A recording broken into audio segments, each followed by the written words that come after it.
সারাদিন রোজা রাখা এরকম একটি পিচ্ছি বাচ্চা থাকলেই ঘরে হয়। দেখেন কি অবস্থাটি করতেছে, শোবার অবস্থা কি করতেছে, ঘরটা একদম অগোছালো বানিয়ে ফেলে। আব্দুল্লাহ, তুমি এগুলা কি করতেছ?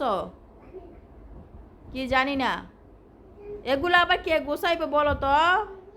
হ্যাঁ, আমি। আম্মুর কষ্ট হয় না গোছাইতে? আম্মুর কষ্ট হয়? হ্যাঁ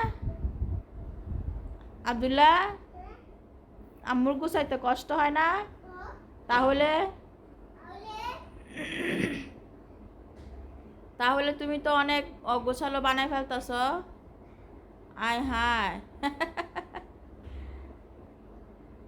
আব্দুল্লাহ, তোমার সিটটা অনেক নাইস, সুন্দর হয়েছে। তুমি এখানে কি টিপি দেখবা শুয়ে শুয়া?